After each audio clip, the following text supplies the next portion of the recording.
आपको मुझसे युद्ध करना होगा महादेव।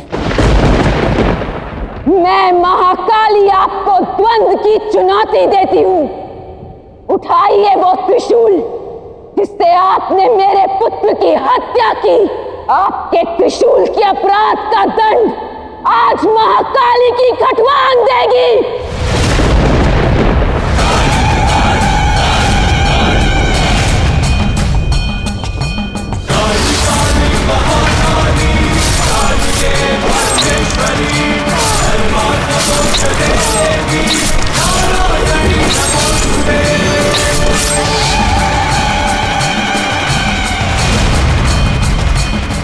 नहीं,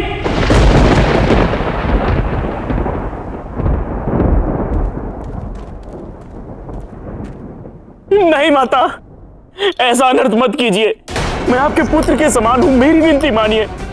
आप दोनों भिन्न नहीं हैं, आप तो अर्धनारेश्वर हैं। यदि आप एक दूसरे पर प्रहार करेंगे तो इस सृष्टि का अंत हो जाएगा। ये द्वंद्व एक पति और पत्नी के बीच नहीं है नंदी। ये द्वंद्व उस माता के हृदय से उठी पीड़ा का परिणाम है जिसके अबोध पुत्र की हत्या कर दी गई।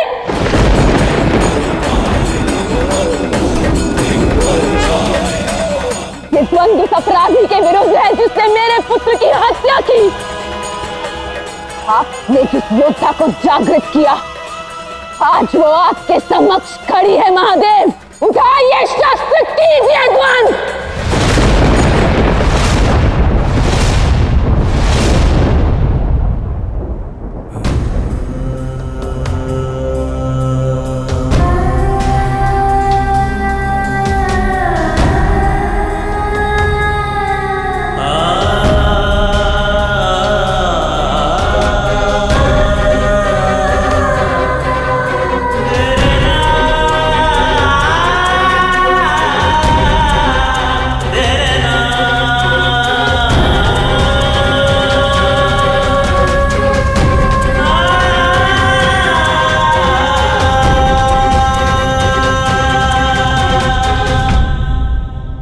समस्या चाहे कितनी ही जटिल क्यों ना हो,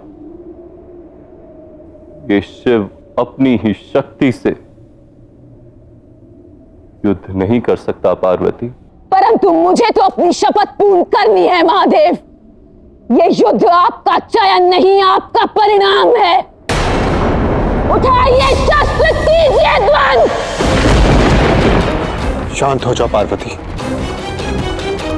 इस सृष्टि का संरक्षक होने के नाते मैं तुम्हें कर्म करने नहीं दूंगा।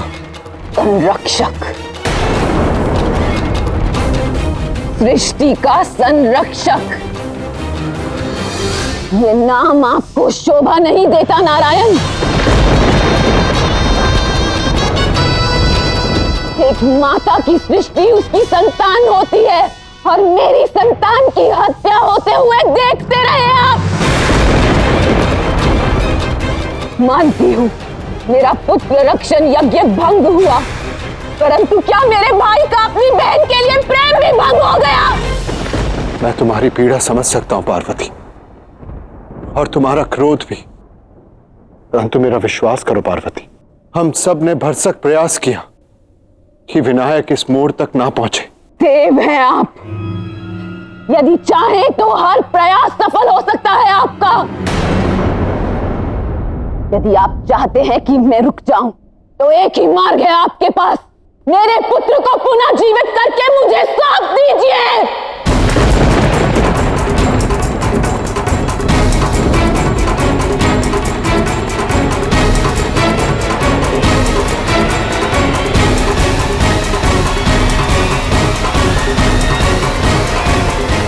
किस दुविधा में है महादेव? लौटाइए मुझे मेरा पुत्र। उसे पुनः जीवित करने में आपके मन में दुविधा है तो उसकी हत्या करते समय यह भाव आपके मन में क्यों नहीं उपजा?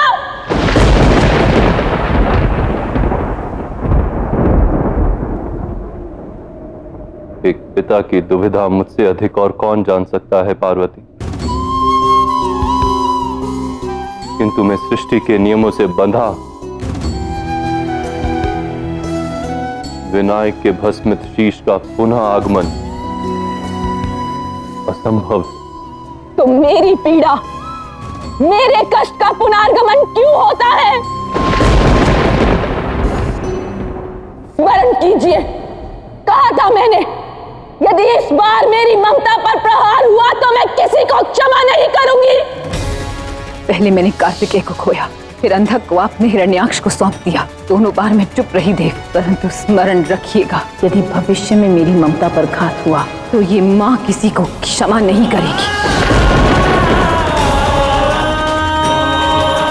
यदि इस सृष्टि में मेरा पुत्र लौट कर नहीं आ सकता तो इस सृष्टि की ही आवश्यकता नहीं, इसे भी उसी प्रकार भस्म होना होगा जैसे मेरे पुत्र का शीश भस्म हुआ।